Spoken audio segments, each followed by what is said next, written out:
and steal from stores without doing. We can steal from the stores with no consequences? All right, at this point, she's just unmustable, bro. At this point, she's just unmustable.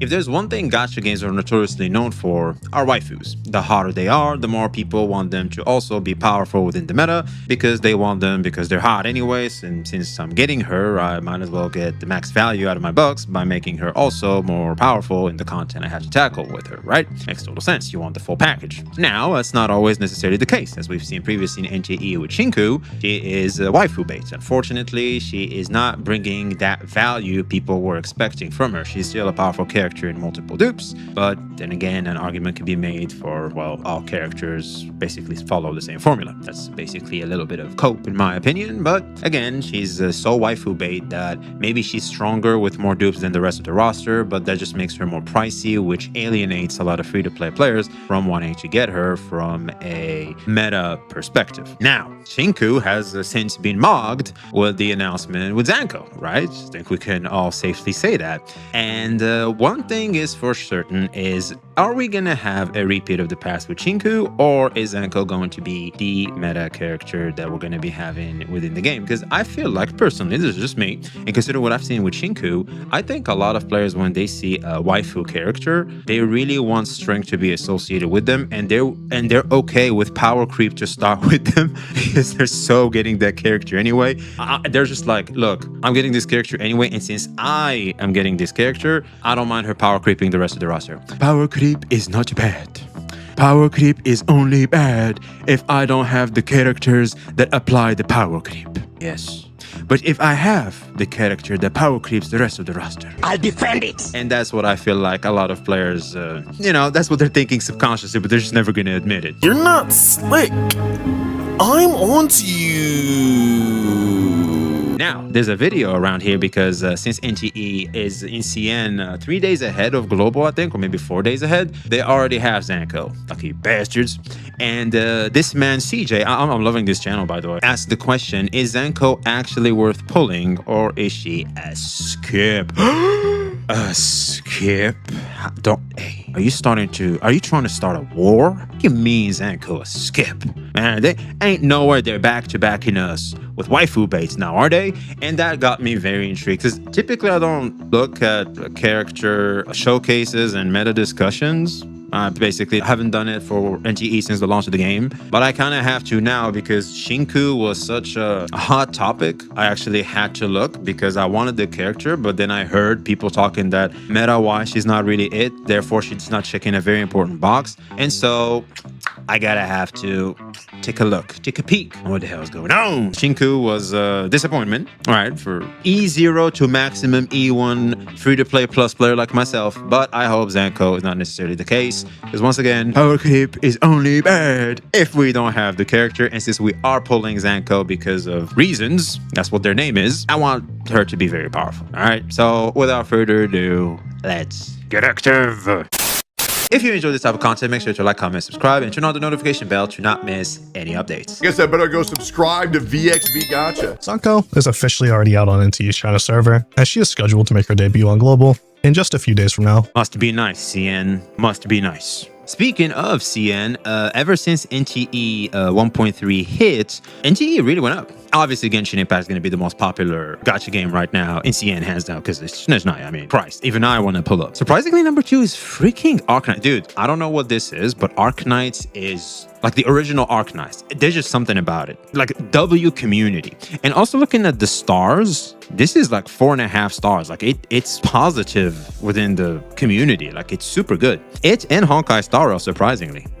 It's super strange.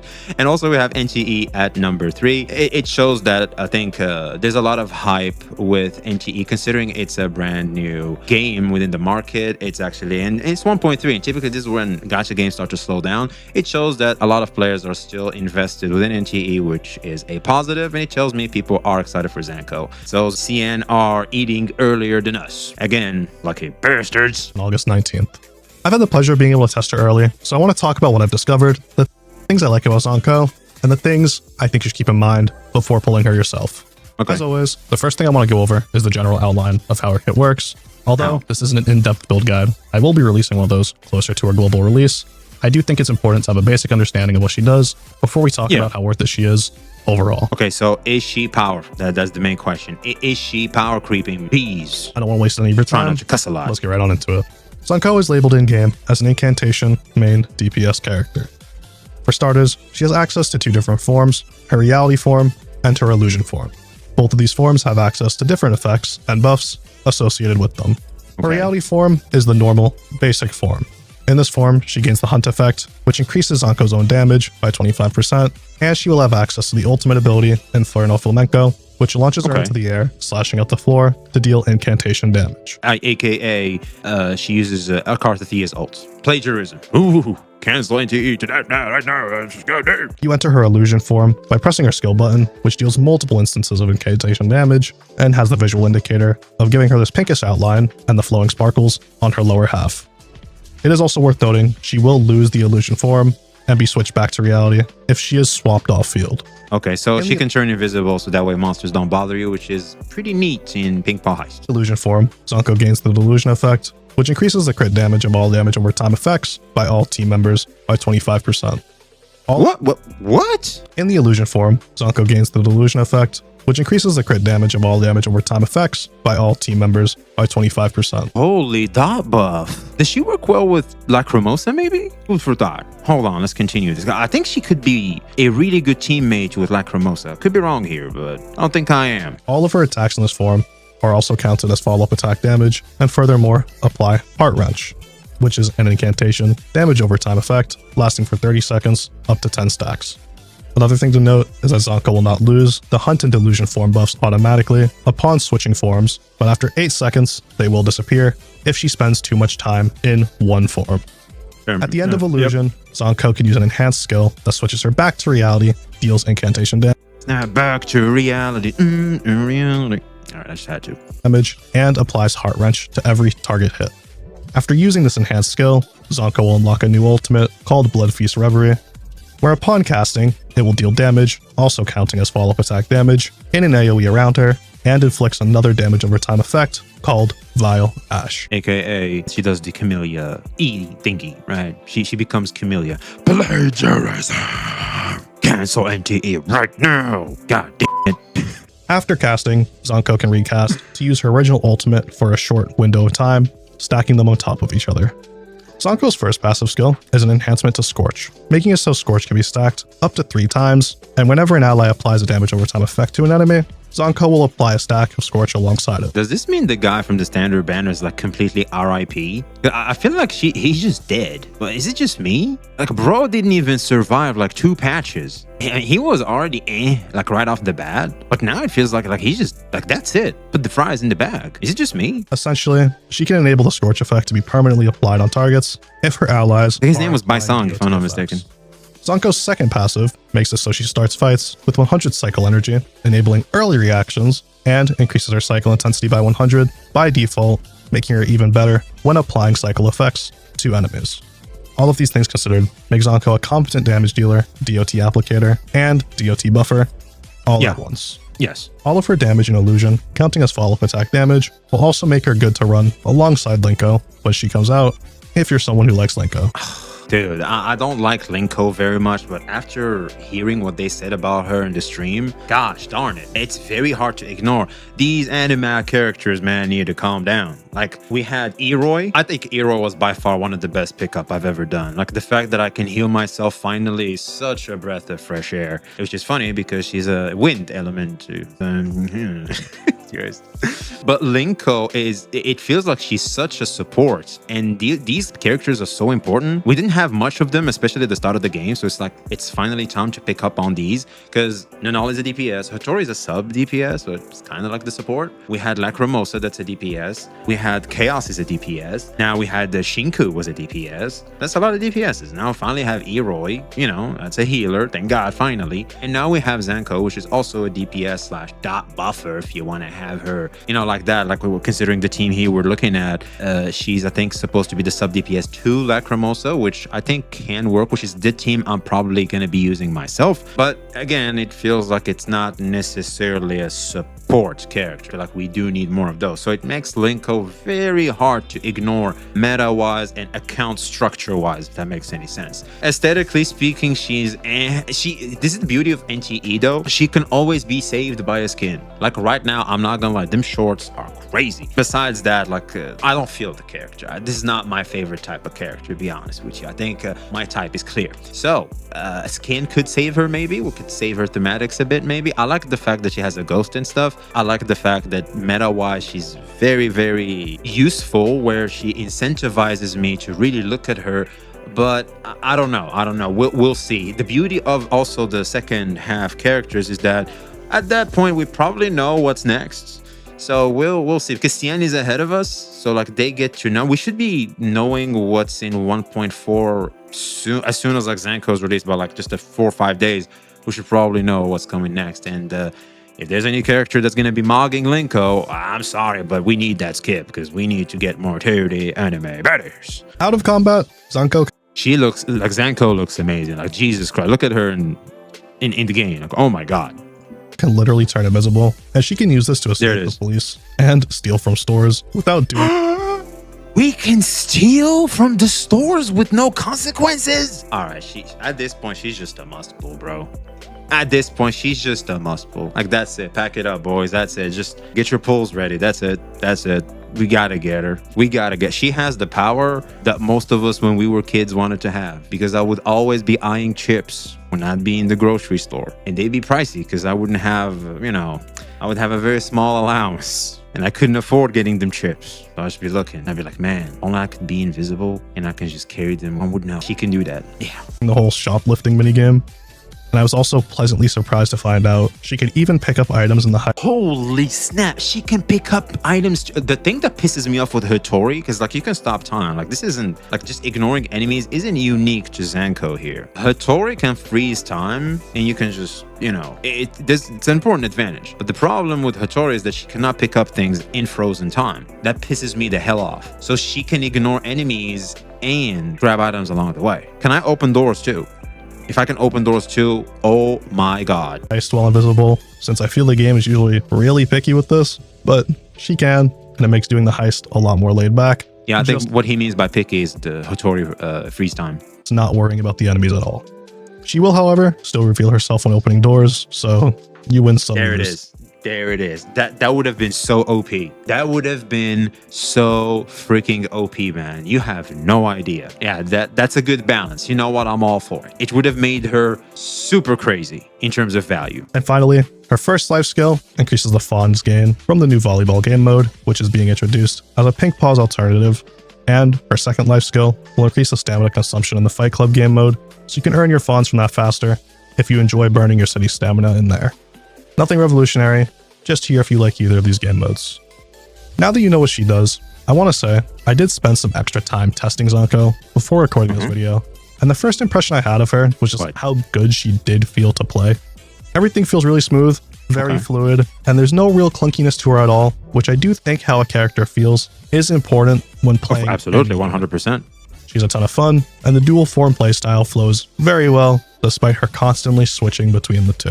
Yeah. It also enables her to be running some different teams with different playstyles, which is a nice breath of fresh air. Yeah, that's what I love about units. Also, holy boss frame, she looks clean. I love having a degree of flexibility when it comes to a unit. That's why I love supports, because like I can play them in different places and different playstyles. It feels nice. But I feel like for DPSs, they should always have like some degree of value to other teams as well. They are obviously going to be a little bit more restrictive, but they should still have a good degree of flexibility where I can use them in different playstyles. That would be nice. Like, they don't always have to be the MC, because DPSs feel like the MC. That you shouldn't be all the time. Like, a little bit of supportive capability would be nice. One of my favorites is like something like Chang Li from Withering Waves, the Raiden Shogun, Genshin Impact. Like, she just give you a lot of energy to the team, right? Chang Li buffs the fusion damage, right? And notice they're both 2D anime baddies, of course. I clearly have a type. And so looking at this, I love what he's saying here, and this just sells Zankou more to players like myself, to be completely honest with you. Like, this is just a huge W. Her best team is one that she feels really good in, being played more as a supportive burst DPS, alongside Lacrimosa, since Lacrimosa is our current premium damage over time DPS. Hey, yo, W. She's like Hattori for like Blossom teams and stuff. Hey, I'm all for it, bro. Sign me up. Hell yeah. If you missed Lacrimosa, a lot of us didn't, you know, is as true Giga Chad father-like figures, we just could not ignore Lacrimosa. It's very hard. You know, it's like we need to protect. That's innocence that needs to be protected. And as protectors, you just had to. We gotta get the Lacrimosa and make sure she's fine. All she wants to do is sleep. Got a whole bed and a whole apartment ready just for her. We cool. So yeah, I think most of us have Lacrimosa, and just pairing her with Zenko was obviously what I was planning to do personally, and that was my hope that they can be working together still. Because Zenko screams DPS. The fact that I can use her with Lacrimosa is such a relief, man. Such a relief. And it just works perfectly, meshing well with Zanko's kit. If you wanted to play her on field, she can be run as the main DPS with Daffodil, along with a psych unit for a break-oriented playstyle that takes advantage of the Discord reaction. And as I mentioned, when Linko releases, they can be run alongside each other due to Zanko's attacks and skills in Illusion. Oh, hell yeah. Music to my ears, man. With Zanko most likely being the on-field DPS in a Hex reaction-oriented team. Okay. And something else that's pretty nice is when it comes to modes like Beyond the Rails, where you need two separate teams, she doesn't need the main character, which is used on virtually every team in this game, making Zankou great for the other side in the endgame mode. True. Dude, I don't think we've ever seen an MC with as much value as the Appraiser Zero since, I would say, Trailblazer Shield Preservation form from Honkai Star around those days. He had a lot of value around those days. But as an MC, I don't think we've had any of those. I think Aero Rover, maybe an argument could be made for him, but I never used them personally. I never felt the need to. There was a Spectral Rover for like Grazzle teams, but besides that, nothing. Dendro Traveler from Genshin Impact was good, or you know, for a particular part. When Dendro first released, he was actually pretty decent, and it felt nice to actually use him. He was okay-ish with Geo, but he was kind of really. Considering how much value we can take advantage of and how long it's been, and we can still take advantage of that value, I don't think anything comes close to the Appraiser, man. I really don't think so. I think from all the gacha games I've played, he's so far DMC. He's him. Now that I've talked about what I like about Zankou, I want to talk about what I found that may be troubling to some people, and I do think you should keep in mind. Of course. And it really just comes down to one thing. He's crazy. Zankou is a unit that really does enjoy the company of other S ranks. Who? I mentioned she had options with teams, which is true if you have the units for those teams. But everyone I mentioned was an S rank unit. Yes. Due to damage over time effects, and Scorch being a big part of her damage overall, she really likes to have Sakiri. Since we all want Sakiri, and we all needed Sakiri at the start of the game. Most of us have Sakiri. Non-issue. Sakiri has the passive, which increases the enemy's damage over time taken for each DOT effect they have applied while in the Scorch state. And plus, you can get, like, since the release of the game, we had like 3 free standard selectors. We're fine. Most ninjas have Sakiri. I have E1 Sakiri, we're crying out loud. Sakiri is a standard S rank unit that some people may just not have access to. And I hear the argument that everyone should have Sakiri. She's broken, and if you don't, you probably don't care about meta. Yeah. Which is valid. Well, Scorch is the reaction between Incantation and Chaos. Zankou is obviously the Incantation slot, but as for Chaos, your only two options are Lacrimosa or Daffodil. Lacrimosa is a limited S rank, and while Daffodil is a standard unit. This is so the team I'm gonna be using, bro. This is so the team. Oh man, I get to play Daffodil and Zenko with Lacrimosa and Sakiri, bro. Sign me the hell up. Especially Daffodil and Zenko. Obviously, I'm just, and you know, Lacrimosa gets to feel like she's the MC. She's finally getting the birthday she always wanted. There you go. You have the best 2D anime baddies in the game, minus Hattori, to actually support you. That's right. What more do you want, daughter? What more do you want? It is still possible. Some people won't have her on their account yet, even with the standard selectors we've been given. If you have Lacrimosa, there's a good chance you got Daffodil like me, because there's this little hack that you can do with City Stamina, where because you have these two, you can start cheating the cafe, where you can just do it for like 3 to 5 seconds. Or like 10 seconds tops, when you have like a douchebag that cannot decide whether they don't want tomato juice, because that's what Lacrimosa does. And Daffodil, I think, forces people to pick one thing usually. There will always be some douchebag that wants something else, but typically 90% of the time, you're gonna get clients that only want the tomato juice Lacrimosa puts in the counter for like people to drink. So it makes these two such good value to have in your account, especially if you have Lacrimosa. You really want to get Daffodil for that particular little hack you can do, and that's why I personally got Daffodil. And plus, she's hot. All right, you have G1, Daffodil, and freaking Hathor. I think her name is Hathor. I wanted to own all three, and yeah, I finally have all three, and gosh darn, that feels pretty good to have. But Daffodil was a selector pick. Hathor, I got her, standard pull pity. But Daffodil is actually something I used the selector for, because she offered me a lot of value even without me using her like in battles. Just her presence in my account, because of my ownership to Lacrimosa, made her so valuable. Not even funny. So I think for Lacrimosa owners, and considering that's going to be the main team Zankou is going to be going in, is considering what he's saying, I don't think Daffodil being there is a hard sell for Lacrimosa owners, believe it or not. So what he's really saying here is the S ranks that typically would be scary for a lot of teams isn't necessarily going to be an issue for people that are trying to get Zenko for their Lacrimosa, because Lacrimosa owners are probably going to have these two. Yeah, you probably have those. And if you don't, you made a wrong step somewhere. I, for example, am a day one player, and a whale at that, and I'm still missing Fadia, G-Yuan, and Baicheng, because I just keep getting Hathor and Sakiri from standard on repeat. So there's a chunk of players that may just not have. How in that? I think you're just a dolphin. Ain't no way you a whale, boy. Something tells me you're lying. I'm just saying. Ain't no way that you're that unlucky. I'm just saying. Third team I mentioned was the one with Linko. But obviously, Linko is also a limited S-rank character. The reason why I can't ignore Daffodil is because Daffodil and Zankou kind of go together in lore. And she goes with Sakiri as well in lore. Like, Daffodil feels like a good mixture of like lore-wise. It's like, I'm not going to get Lanko just for this team. Like, I'm not going to do that. Like, it's just not going to happen. Lanko will have to suggest more value for different teams for me to really want to consider her. I'm just saying. I remember when Chaos came to the game, there were some people who already weren't very happy with him losing a good chunk of his DPS without Hathor. And Hathor is also a standard unit, and I see Zankou as a pretty similar situation where if you don't have her building blocks, she can feel a lot more incomplete due to just not having proper A-rank alternatives like a lot of other DPS units have. What about my ninja Adler? What about our boy Adler, man? That's a 4-star, and I think he works with dots, and he gives you a shield too. She works well with Adler, and Haniel can work alongside her as well, but you're still missing a Chaos element character to complete this team. And you could throw a unit into the last slot, like Nautilus or Mint, and try to play her in a weird Hex team, and it will work.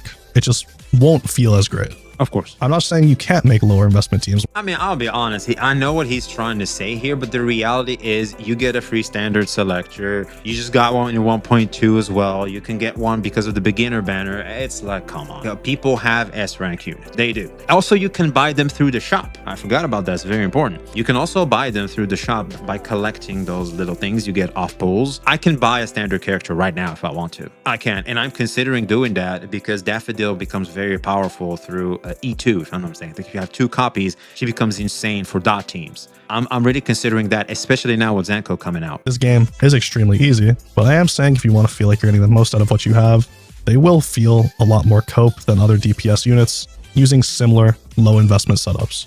Okay. The final note I want to make about Zankou is her awakenings. Don't tell me I need copies, please, for the love of God. Because I see a lot of people saying she's not worth playing as a main DPS without a lot of investment into her dupes, and I do believe this is blown out of proportion. Oh. Zankou has access to some really strong dupes. Don't get me wrong. Her A5 is a really notable one, which will increase the team's break damage by 300%. God damn. And break teams, this is really damn broken. And oh, her with Daffodil with that constellation is crazy. Oh my God. Oh, snap. That's a cool E1. Just chunk health bars away on bosses and delete small mobs like it's nothing. And her A1 makes it so her attacks will apply DOTs to enemies, even in her reality form, and will take those buffs that she gains while in reality and illusion and make them unconditional, enabling them to have 100% uptime. I love these qualities of life dupes because like I'm a bit of a newbie, a bit of an unk. These help me a lot. These are my favorites. Form she's currently in, and no matter if she switched off field. It also increases the effect of Hunt's damage buff from 25% to 40%. Jesus. And the damage over time crit damage buff from 25% to 50%. You can see just from these two alone, the dupes are really good, especially for the on-field Zankou playstyles. but she doesn't need these to function as a main DPS. Ooh. She plays just fine without them, and as long as you have the teammates for it, you can play her on field just fine All with right. just herself, and preferably her arc. So she's not like Shinku. All right. Well, great. Her arc is just really good for her on-field playstyle. I do recommend it if you want to play main DPS Zankou. Overall, I do believe she is a really fun and strong DPS unit that I would recommend pulling as long as you have or plan on getting the pieces to her puzzle. I have. I mean, to be fair, because I don't want to necessarily come at my man CJ here, but the reality is, for the longest time now, I feel like we've been conditioned in that most 5-star units, or S rank, whatever you want to call them, typically comes with other premium units to mix together, right? They're no longer sold to go with like 4 stars. You rarely see that. You very rarely see that. The consensus now, the norm now, is one S rank or 5 stars goes with. Some are literally specifically designed to go with this one DPS you like, making the DPS you like technically a 2 character purchase. You actually, instead of buying 1, you need that 2, because you need this one to make them be functional. Like Zani and Phoebe in Wuthering Waves. So something else in Wuthering Waves, we had Karthathi and Chikona, Gabarena and Chiyuan, Sigrika actually and Chiyuan. That was even worse, I hear. So this is a thing now, and I think that's also a bit of a thing in Genshin Impact, but I could be wrong. Correct me if I'm wrong, because I haven't kept up in Genshin Impact since Fountain. But I did hear a little bit of things in Natlan that if you don't get this 1 or 2 character or like new reactions or something like that, and this reaction, because it's a reaction, you need that character with this character to mix these 2 elements to make this reaction work, obviously means to me that you probably need to mix 2 characters to that 1 character shine. And so you'll notice, and don't even get me started Honkai Star Rail, because that's been around since like 2.0. And so like when you take this stuff into consideration, it's a problem as a whole. But considering today's norms and how people are going about navigating this issue and to the norm that's been applied by these gacha companies, most of us are strapped in when it comes to play styles. I feel like most of us garner certain pieces to make sure we're ready for whenever we can, for this play style becomes meta, we're ready. We have the units required to make our account best geared for the shift of the meta, which is, I feel like, what a lot of us do. And correct me if I'm wrong in the comments, please. Because here's the thing, besides that, why are we pulling all these baddies for? Like, yeah, aesthetics are fine and all, but I feel like there needs to be another incentive besides just it being a baddie. And I feel like collecting playstyles is it, you ask me. Also be having her first banner rerun, and after that, so will Hattori, which means the Lacrimosa rerun is most likely coming up right after. Yeah, next patch. If you don't have Lacrimosa and you plan to get her, Zankou will be great. Or if you have Sakiri and Daffodil and you're okay pulling Zankou's arc, you will be happy with pulling her. As long as she has a free-to-play option, I might skip the arc. I feel like arcs are best for supports. Correct me if I'm wrong, or maybe that's just my Wuwa messed up my perspective in how gacha games work. But I've noticed that supports really want their S rank, and the DPSs, you can get away with like a standard weapon. Like you can get away with that, but that I could be wrong. As long as, most importantly, you like her.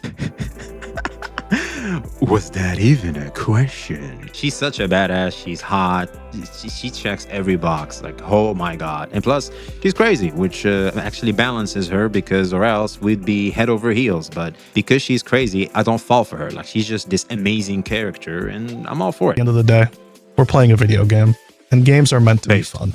Yes. No character will be meta forever. Pull for the characters you find pretty, or the ones you have a good time playing. Well, both actually. A good degree of meta is very important when one is looking at a character, because these things cost a lot of money or effort or time, whichever you prefer, but they cost a lot still. We typically want to make sure we're making the best decision with those. Meta matters. Those are my thoughts on Zankou, and if she's worth pulling or not when she comes to global. I hope I helped you out, and if I did, consider subscribing to the channel and liking the video. Oh, hell yeah. And the video out an absolute ton. That's gonna be all from me. I'm out. Hey, based, man. Based. Oh my god. Holy moly. That's a guide, all right. So yeah, there it is, man. I don't know about you, but I'm sold. I don't think I need to hear anymore. I'm sold. I'm ready. I think I have what it takes. I guess now that I know what I should be investing my efforts more on, because I kind of left Lacrimosa in the dust to work on my Chaos team and on Anali team, I think. Yeah, because I have an Anali and Chaos team. But I feel like now I should probably dust off the Lacrimosa team, build my Daffodil actually actually, because I think she's still at level 40, and start playing with Zenko as soon as she's released. So yeah, that gives me actually more stuff to work on, which I think is important for the live service model these games propose, because without this, games can get a bit boring pretty fast. So yeah, that's just me though. Let us know your thoughts in the comments below. Like, subscribe if you haven't already. Peace again.